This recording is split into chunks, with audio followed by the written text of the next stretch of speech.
오늘 말씀은 로마서 8장 18절에서 25절까지의 말씀입니다. 말씀의 제목은 피조물의 탄식이라는 제목으로 잠시 말씀을 나누겠습니다. 먼저 본문을 제가 봉독해 드리겠습니다. 생각하건대 현재의 고난은 장차 우리에게 나타날 영광과 비교할 수 없도다. 피조물이 고대하는 바는 하나님의 아들들이 나타나는 것이니 피조물이 허무한 데 굴복하는 것은 자기 뜻이 아니요 오직 굴복하게 하시는 이로 말미암음이라. 그 바라는 것은 피조물도 썩어짐의 종로로 탄 데서 해방되어 하나님의 자녀들의 영광의 자유에 이르는 것이니라. 피조물이 다 이제까지 함께 탄식하며 함께 고통을 겪고 있는 것을 우리가 아느니라. 그뿐 아니라 또한 우리 곧 성령의 처음 익은 열매를 받은 우리까지도 속으로 탄식하여 양자될 것, 곧 우리 몸의 속량을 기다리느니라. 우리가 소망으로 구원을 얻었음에 보이는 소망이 소망이 아니니 보는 것을 누가 바라리요. 만일 우리가 보지 못하는 것을 바라면 참음으로 기다릴지니라. 아멘. 며칠 전에 한국에서 물류센터에서 화재가 일어났습니다. 그런데 너무나 안타깝게도 소방관 3명이 목숨을 잃었습니다. 그 중에 한 명은 이제 고작 소방관이 된 지 몇 개월 남짓한 신입 소방관이었습니다. 또 다른 한 명은 결혼을 앞둔 젊은 소방관이었습니다. 참으로 말로 표현할 수 없는 슬픔과 고통이 한국 사람들의 마음 가운데, 특히 유족들의 마음 가운데 말로 다 할 수 없는 고통이 있었을 것입니다. 그런데 그 고통이 그것으로 끝나는 것이 아니라 이 세상에는 지금 이 시간까지도 계속해서 죽음의 현장들이 반복되고 있다는 것입니다. 고난은 축복이다. 아프면서 성숙한다. 이런 등등의 말들이 있습니다만 어쩌면 이러한 죽음의 현장 앞에서 너무나 잔인하게 들려지는 말일 수도 있습니다. 고통당하는 당사자의 마음은 하나도 헤아리지 않는 아주 비정한 말처럼 들려지기도 합니다. 그런데 우리가 가지고 있는 성경은 고난을 비켜갈 수 있는 것으로 인식하지 않고 필연적으로 마주해야 하는 것으로 우리에게 알려줍니다. 놀라운 것은 성경의 고난에 대한 가르침은 단순히 희망 고문에 그치는 것이 아니라는 것입니다. 이제 모든 것이 괜찮아질 거야. 모든 것이 잘 될 거야. 좋아질 거야. 이런 말을 하지만 어떤 것도 확실한 결과를 장담할 수 없고 보장할 수 없는 것이 이 세상에서 말하는 것이라면 성경은 아픔과 고난의 열매가 있음을 확증해 주고 있다는 것입니다. 이것이 세상이 보는 소망과 성경에서 말하는 소망의 차이점이 되겠습니다. 우리가 그리스도인으로서 살아가면서 놓치고 있는 것 중에 하나가 이 고난에 대한 대가, 열매를 이 보이는 것에서 찾기 때문에 실망하고 하나님을 향하여 원망을 쏟아낸다는 것입니다. 성경은 분명히 정직하게 처음부터 끝까지 일관되게 말하고 있습니다. 소망은 눈에 보이는 것이 아니라는 것이랍니다. 이 점을 잊지 않는다면 한순간 찾아오는 이 보여지는 것에 만족하고 실망하는 세상이 주고자 하는 희망 고문에 더 이상 귀 기울이지 않게 될 것입니다. 그렇습니다. 로마서 8장 24절에 보이는 소망이 소망이 아니니 보는 것을 누가 바라리요. 만약 우리가 보지 못하는 것을 바라면 참음으로 기다릴지니라. 우리가 보는 소망이라고 하는 것은 보이지 않는 소망을 바란다 그랬습니다. 현재 진행형으로 계속되는 이 고난, 언제 끝날지 알 수 없는 불확실성에 사로잡히면 사람들은 숨을 쉬기도 어려울 것입니다. 백신을 맞아야 되느니, 백신 패스를 해야 되느니 말아야 되는지 간에 서로 간에 논쟁이 있고 싸움이 있습니다. 백신의 효능도 있습니다. 백신 때문에 고통당하는 사람도 있습니다. 백신을 맞을 것을 강제해야 되느냐, 강제하지 말아야 되느냐 가지고도 서로 간에 다툼과 어려움들이 있습니다. 언제 끝날지 알 수도 없는 이러한 길을 우리가 가게 됩니다. 성경은 보이지 않지만 미래에 준비되어진 영광의 모습을 미리 제시해 주고 있습니다. 현재의 어려움은 끝이 나지 않는 어려움일 수 있지만 성경은 우리에게 이러한 어려움 가운데서 하나님의 자녀들에게 나타나는 놀라운 영광을 미리 제시해 주고 있습니다. 로마서 8장 18절에 생각하건대 현재의 고난은 장차 우리에게 나타날 영광과 비교할 수 없도다 그랬습니다. 우리에게 나타날 영광, 하나님의 자녀들에게 나타날 영광과는 비교할 수 없도다. 하나님의 자녀들에게 또 하나님의 종들에게 나타날 영광은 무엇입니까? 고린도전서 15장 40절 이하에 보면 하늘에 속한 형체도 있고 땅에 속한 형체도 있으나 하늘에 속한 교회, 땅에 속한 교회가 있습니다. 하늘에 속한 것의 영광이 따로 있고 하늘에 속한 것, 즉 하나님의 자녀들에게 속한 영광이 따로 있고 땅에 속한 것, 땅에 속한 교회의 영광이 따로 있다고 했습니다. 해의 영광이 다르고 달의 영광이 다르며 별의 영광도 다른데 별과 별의 영광이 다르다. 똑같은 별이 아닙니다. 해라는 별과 달이라는 별이 다 영광이 있는데 해의 영광은 하나님의 자녀들이 누리게 되는 영광입니다. 또 이 달의 영광이라고 하는 것은 하나님의 종들, 새 예루살렘 성에서 제사장 직분을 감당하는 하나님의 종들의 영광이 되겠습니다. 하나님의 자녀들은 예수님께서 앉아 계신 우편 보좌에 앉는 예수님의 지체들에게 주어지는 말할 수 없는 영광이 되겠습니다. 또 하나님의 종들에게도 예수님의 좌편 보좌에 앉게 되는 그런 영광이 있습니다. 지금은 고난을 겪을 수 있습니다. 어려움이 있을 수 있습니다. 참담한 심정이 있을 수 있습니다.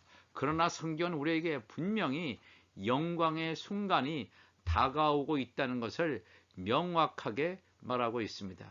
현재의 고난은 장차 우리에게 나타날 영광과 비교조차 할 수 없다는 것입니다. 그러므로 우리가 낙심하지 아니하노니 우리의 겉사람은 낡아지나 우리의 속사람은 날로 새로워지다. 우리의 영은 점점 더 하나님의 것을 향해서 나아갑니다. 우리의 육은 죽어지게 되어 있습니다. 육이 죽어져야지만 영이 살아납니다. 우리가 잠시 바른 환난에 경한 것이 지극히 크고 영원한 영광에 중한 것을 우리에게 이루게 함이니 우리가 주목하는 것은 보이는 것이 아니요 보이는 소망을 바라는 것이 아닙니다. 보이지 않는 것이니 보이는 것은 잠깐이요 보이지 않는 것은 영원함이니라.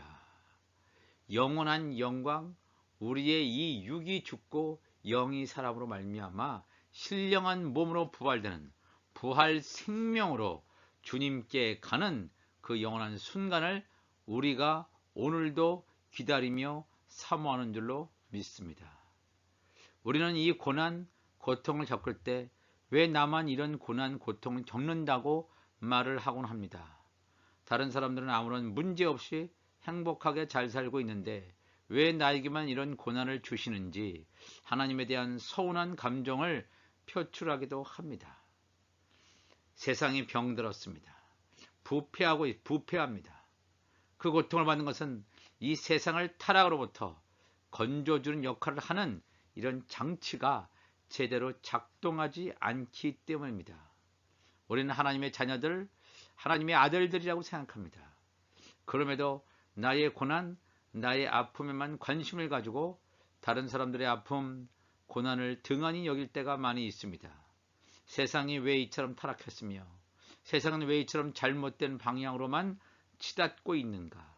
한숨이 절로 나올 때가 있지만 어느 곳에서도 답을 얻지 못하고 이곳저곳을 기웃거리며 세상이 나아지기를, 자신들의 아픔의 소리를 들어주기를 원하는 그런 사람들을 찾고 있다는 것을 우리는 주목해야 합니다. 로마서 8장 19절에 피조물이 간절히 바라는 것은, 고대하는 것은 하나님의 아들들이 나타나는 것이다 그랬습니다.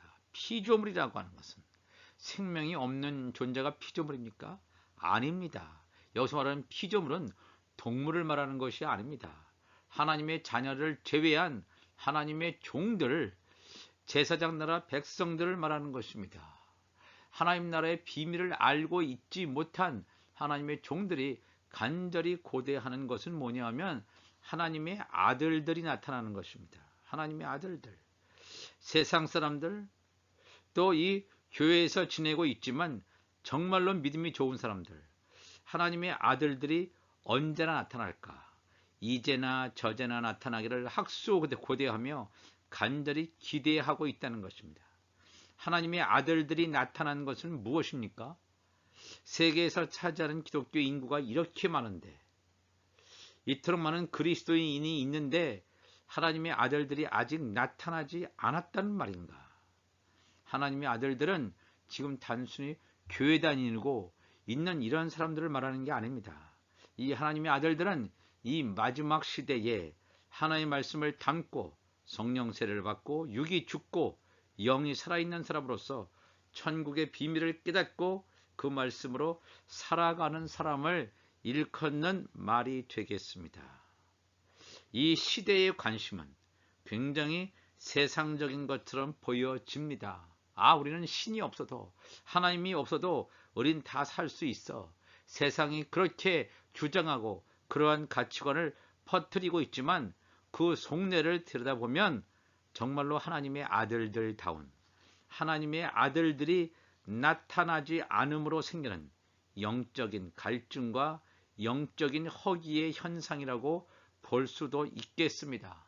정말 하나님의 아들들 같은 하나님의 자녀들이 나타나서 뭔가 세상을 향해서 올바른 것을 제시하고 하기를 원하는데 그런 것이 없다는 것입니다. 이 피조물들, 하나님의 종들이라고 하는 자는 하나님의 아들들이 나타나기를 복이 빠져라 기다리고 있지만 자신들이 왜 하나님의 아들들이 되려고 하지 않는지 의아해할 수도 있을 것입니다. 왜 그들도 정신 차리고 하나님께 나오지 못하는가? 우리가 그렇게 생각할 수 있는데 로마서 8장 20절에 이렇게 말합니다. 피조물이 허무한데 굴복하는 것은 자기 뜻이 아니요 오직 굴복하게 하시는 이로 말미암음이라. 내가 발버둥 치고 이 피조물 하나님의 종들이 발버둥 쳐서 야 이런 허무한데 내가 굴복하면 안 되겠다 이렇게 온갖 노력을 들인다고 해서 빠져나올 수 있는 게 아니라 자기 뜻이 아니요 오직 굴복하게 하시는 이로 말미암더라. 왜 세상 사람들의 빈 껍데기 같은 것에 허무주의, 아무짝에도 쓸모없는 일에 자신을 던지고 거기에 매몰되어서 자신을 잃어버리기까지 하는 자아도취, 왜 거기에 빠져서 헤어나오지 못하는가? 놀라운 사실은 우리가 참 이해하기가 어려운 사실은 이 모든 것을 하나님의 계획 가운데 있다는 것입니다. 하나님의 계획 가운데 이 피조물이 허무한데 굴복하는 것이 하나님의 뜻인가?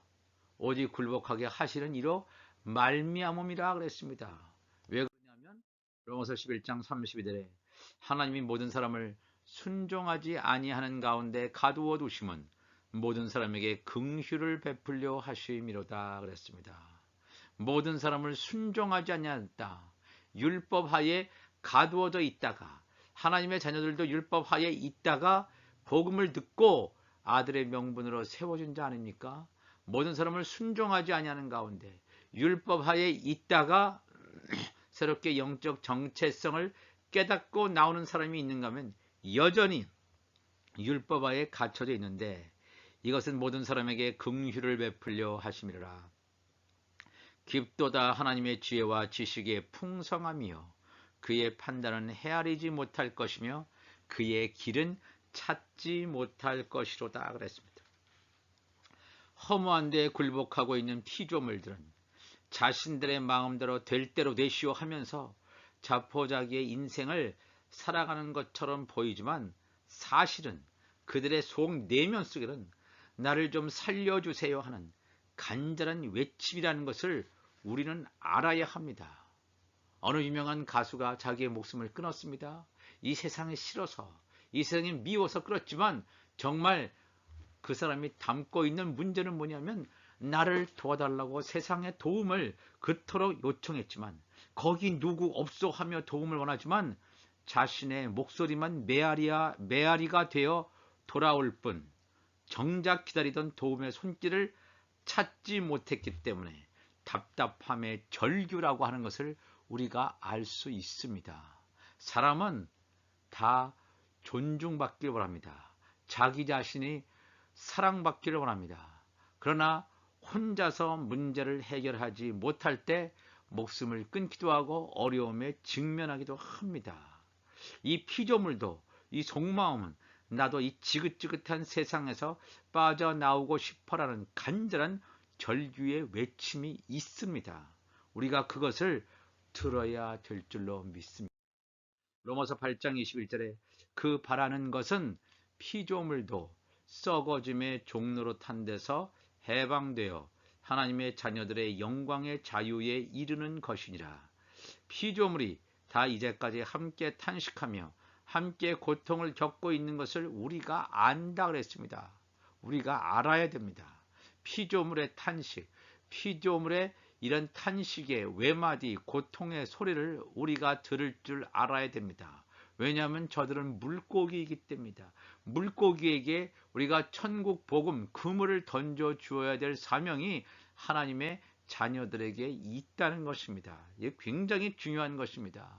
사람들은 이 세상 더 세속적이 되고 더 첨단 과학적이 되고 뭐 인공지능이 발전하고 발전할수록 사람은 더 영적으로 곤고해집니다.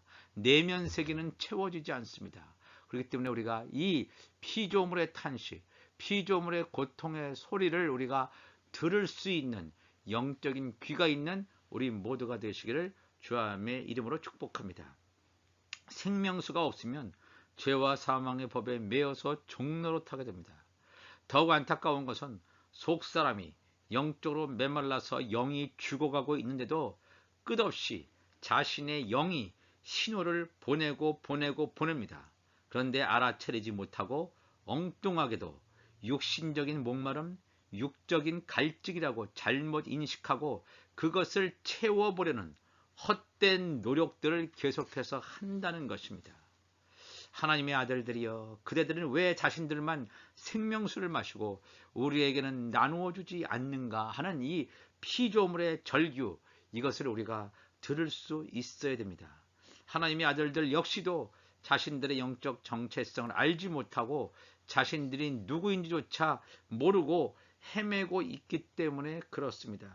로마서 8장 23절에 그뿐 아니라 또한 우리 곧 성령의 처음 익은 열매를 받은 우리까지도 하나님의 자녀들이죠. 성령의 처음 익은 열매를 받은 자, 하나님의 자녀들, 예수님의 지체들, 우리까지도 속으로 탄식하여 양자될 것 곧 우리 몸의 속량을 기다린다 그랬습니다. 하나님의 자녀들 스스로 자신들이 성령의 처음 익은 열매라는 것을 망각한 채 살아가고 있다는 것입니다. 자신들이 정말로 하나님의 아들들, 하나님의 자녀들이라면 자신들이 누구인지 알게 되고 첫 이삭이신 예수님께 꼭 달라붙어 있으므로 첫 이삭의 한단이라는 사실을 인지하게 된다는 것입니다. 레위기 23장 9절 이하에 보면 여호와께서 모세에게 말씀하여 이르시되 이스라엘 자손에게 말하여 이르라 너희는 내가 너희에게 주는 땅 가나안 땅에 들어가서 너희의 곡물을 거둘 때에 너희의 곡물의 첫 이삭 한 단을 제사장에게로 가져갈 것이다 그랬습니다. 첫 이삭이라고 하는 것은 히브리어로 레쉿, 로시라고 하는 것은 뭔가 머리입니다. 머리. 이 창세기가 1장 1절에 브레시, 태초에 머리가 들어가는 이 단어거든요. 첫 이삭이라고 하는 것은 머리, 레시, 첫 이삭, 가장 최고, 가장 귀한 알곡, 첫 이삭. 그렇기 때문에 바로 예수 그리스도입니다. 이 레시트라고 하는 첫 이삭에 붙어있는 단이라고 하는 건 보잘것없어요. 오멜 같은 거예요. 보잘것없는 오멜 같은 건데 이 한 단이 왜 중요하냐 하면 첫 이삭인 예수님께 붙어 있기 때문에 한 단이 중요한 가치가 있다는 것입니다. 만약에 이 한 단이 첫 이삭에 붙어 있지 않고 따로 떨어져 있다, 그러면 바로 죽음입니다. 생명을 잃어버린다고 하는 것입니다. 자신이 성령의 처음 익은 열매라는 것을 깨달은 자들은 우리까지도 속으로 탄식하여 양자될 것, 곧 우리 몸의 속량을, 우리 몸의 구속을 기다린다 그랬습니다. 이 레위기 23장 9절 10절의 말씀은 여호와의 7절기 가운데 초실절에 대한 것입니다. 초실절이라고 하는 것은 예수님의 부활 사건을 상징하는 절기가 되겠습니다. 초실절에서 시작하여 첫 이삭 한 단으로 마무리되는 것이 아니라 이것이 오순절에 이르러서 초실절에서 50일을 세서 오순절에 이르러서 고운 가루에 누룩을 넣어서 구워진 떡 2개의 그 열매로 성장해야 될 것입니다. 레위기 23장 15절에 안식일 이튿날 곧 너희가 요제로 곡식단을 가져온 날 초실절로부터 세워서 7 안식일의 수요를 채우고 7 안식일 이튿날까지 합하여 50일을 계수하여 오순절이죠. 새 소재를 여호와께 드리되 너희의 처소에서 10분의 2 에바로 만든 떡 2개를 가져다가 흔들지니 이는 고운 가루에 자기의 의가 다 부스러집니다. 내 자신이 뭘 주장하고 내 자신의 어떤 의를 펴고 하는 이 모든 의가 다 부스러져서 고운 가루, 기름과 섞일 수 있는 조건이 완성되게 됩니다. 고운 가루의 누룩, 예수 그리스도께서 전한 천국 말씀이 전에서 연합됨으로 말미암아 구운 것이요 이는 첫 요제로 여호와께 드리는 것이다. 고운 가루로 그냥 있는 것이 아니라 이것이 떡 2개, 유대인과 이방인의 하나님의 자녀들로 완성되게 된다는 것입니다. 놀라운 것입니다. 우리가 여기까지 나아가야 될 줄 믿습니다. 이 오순절이라고 하는 것은 바로 이른 비 성령이 내린 절기입니다. 우리가 살고 있는 이 절기는 늦은 비 성령이 내리는 절기입니다. 이와 같이 열매로 지금 맺어지는 여름 넉 달 가운데 마지막 단계에 우리가 살아가고 있습니다. 우리 자신의 몸이 이런 흠도 없고 점도 없는 무교병이 되어서 온전한 예수 그리스도의 몸으로 성장하여 예수님께서 성령의 음성으로 부르실 때 공중 혼인잔치에 참여할 수 있는 신령한 몸을 입게 되는 부활 생명이 되는 것을 간절히 사모하며 기다리는 삶이라고 하는 것입니다. 우리가 소망으로 구원을 얻었음에 보이는 소망이 소망이 아니니 보는 것을 누가 바라리요. 만일 우리가 보지 못하는 것을 바라면 참음으로 기다릴지니라. 우리의 몸이 신령한 몸으로 부활되는 이 소망은 우리의 눈으로는 볼 수 없습니다. 순식간에 일어납니다. 끝까지 참고 인내하며 말씀을 채우는 삶을 2022년도에도 한순간도 걸어오지 마시고 승리하는 우리 모두가 되시기를 바랍니다. 피조물에 절규 섞인 외침을 비로소 듣고 정신이 번쩍 든 하나님의 자녀들이 내뿜는 이 천국 복음에 하나님의 종들은 땅에서 구속함을 받은 열매들로 거두어지게 됩니다. 우리가 보지 못하는 것을 바라고 참고 견디면서 그물을 던질 때, 말씀을 던질 때 이 놀라운 역사가 나타난 이 어떤 그림이 그려지냐 하면 요한계시록 14장 1절에 보면 이 모든 구속받은 이후의 상황입니다. 하나님의 자녀들이 그물을 던진 다음에 피조물의 탄식을 알고 그들에게 던졌을 때 보라 내가 보니 어린 양이 시온산에 섰고 예수님의 지상 재림한 상황을 표현해주고 있습니다. 그와 함께 14만 4천 하나님의 종들의 연합된 총수지요. 14만 4천, 14만 4천이 아니라 완전수, 엄청나게 많은 환란을 통과한 이러한 하나님의 종들의 숫자, 그들의 이마에는 어린 양의 이름과 그 아버지 여호와 이름을 쓴 것이 있더라. 그들이 보좌 앞과 네 생물과 장로들 앞에서 새 노래를 부르니 땅에서 속량함을 받은 14만 4천 밖에는 능히 이 노래를 배울 자가 없더라. 이 사람들은 여자와 음료와 더불어 더럽히지 아니하고 순결한 자라. 어린 양이 어디로 인도하든지 따라가는 자며 사람 가운데에서 속량함을 받아 처음 익은 열매, 성령의 처음 익은 열매가 아니라 땅에서 처음 익은 열매로 하나님과 어린 양에게 속한 자들이니 그 입에 거짓말이 없고 흠이 없는 자들이르라. 바로 이 땅에서 처음 익은 열매가 될 수 있었던 그러한 원인은 무엇입니까? 바로 성령의 처음 익은 열매인 하나님의 자녀들, 하나님의 아들들, 하나님의 종들이, 피조물들이 탄식하며 간절히 하나님의 아들들이 나타나기를 원했는데, 그렇게 하나님의 아들들이 나타나서 저들에게 말씀을 증거해 주었을 때 저들이 땅에서 처음 익은 열매로 결실하는, 입에는 거짓말이 없고 흠이 없는 그런 자들처럼 요셉의 11명의 형제들이 요셉에게 무릎 꿇고 엎드리고 절하면서 그 입에는 거짓말이 없고 요셉이 던져준 양식으로 살았던 것처럼 이 놀라운 일들이 일어난다고 하는 것입니다. 우리가 이 말씀을 잘 기억해야 될 줄로 믿습니다. 하나님의 아들들은 왜 중요합니까? 다니엘서 12장 3절도 지혜 있는 자는 하나님의 자녀들을 말하죠. 궁창의 빛과 같이 빛날 것이요 마른 사람을 옳은 대로 돌아오게 한 자는 별과 같이 영원토록 빛나리라. 해의 영광을 주어진다는 사실을 우리가 깨달아야 됩니다. 오늘도 피조물이 탄식하고 우리에게 정말로 진정한 복음, 참 복음, 마지막 때의 영원한 복음을 들려주기를 원하는 피조물의 탄식 소리, 외바디 소리를 우리가 외면하지 않고 온전하게 저들에게 온전한 하나님의 말씀을, 온전한 복음을, 십자가의 복음을, 구원의 복음을 증거할 수 있는 하나님의 자녀들이 다 되시기를 이 시간 주님의 이름으로 축복을 드립니다. 다 같이 기도하시겠습니다. 하나님 아버지 감사합니다. 오늘도 하나님의 말씀을 전했습니다. 너무나 많은 사람들이 지금 고통을 겪고 있습니다. 백신뿐만 아니라 바이러스뿐만 아니라 수많은 사람들이 죽기도 하고 다치기도 하고 많은 고통을 겪고 있는 이러한 현실 앞에서 이 모든 소리가 바로 피조물의 절규, 피조물의 탄식 소리인 줄 믿습니다.